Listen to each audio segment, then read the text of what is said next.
Internets! Jesus loves you, my name is Cody, and this is the Christian News Show we do on Mondays, Wednesdays, and Fridays with geeksundergrace.com. Most of you know that I don't say subscribe at the beginning of every video, but today I am saying it. Please subscribe. As of right now, while I'm recording this, we are at 491 subscribers. Yesterday, I asked some people to subscribe, and we were at 482 then. So we're almost at 500. That's all I'm trying to say. I'm excited. If you don't have an account, make one, and then subscribe, because it would mean a lot. You'll hear a lot around YouTube that subscribers are not that important. I mean, they have nothing to do with your community directly, but that's not true for your first 1,000 subscribers. It's still kind of a big deal. So 500 subscribers mean we're halfway there. That's all on you guys. I love you. I'll stop talking about this now. We can go on to the first story of the day. And we're going to start the news day with abortion because that's something everyone wants to talk about. And it's actually kind of good news.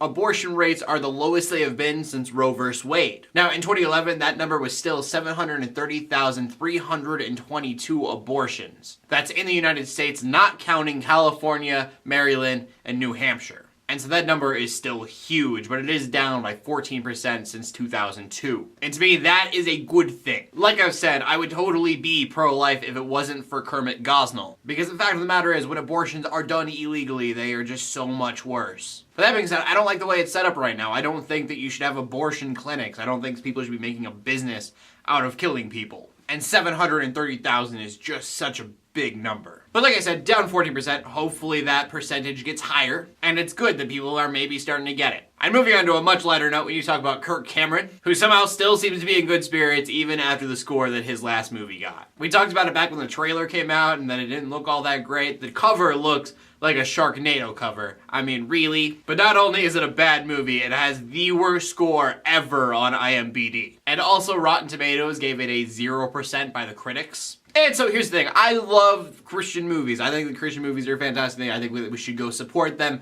when they are made, as long as they are good. I'm all for encouraging Christian films, but I am not in favor of encouraging mediocrity. I mean, Kirk, I heard you make really good documentaries. Maybe you should stick with that. Like, I'm glad you're in high spirits and your movie's staying in theaters because of your supporters, but it's really not a joke. It's reinforcing the stereotype that people have on Christian films. But that ain't none of my business. And from that, we go to the final story of the day, which is either about ISIS or Boko Haram. We're really not quite sure yet. But gunmen from one of those two groups has released about 200 inmates from a Nigerian prison. And some of these people kind of important. This is kind of a big deal because it's a really big step back for a lot of the efforts against these two groups. Needless to say, it's become kind of a dangerous situation. So there are Christians there who will be targeted, most likely by a few of these 200 inmates. So just prayers out to Christians and everyone there, because it's not just Christians who are in danger from something like this.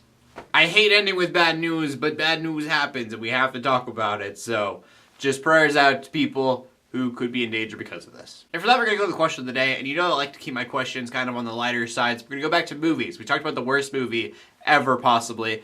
What is the best Christian movie ever to you? For me, I think it's Believe Me. To Save a Life was really good, but Believe Me was hilarious and full of just... It was awesome. You gotta go check that out if you haven't already. It makes fun of Christians, but it's by Christians. It's like, this is things we need to change. It's fantastic. So, anyways, leave a comment in the comment section below with your answer. I want to know what you guys have to say about your favorite Christian movie. Make sure to share at geekysundergrace.com. My name is Cody Armour, bringing Christian news in a not-so-boring kind of way every Monday, Wednesday, and Friday. Closing, let the haters hate, let the Christians pray. To everybody, like and subscribe. Please subscribe, because if we get to 500, that would be so cool. Anyways, I will see you later, and God bless.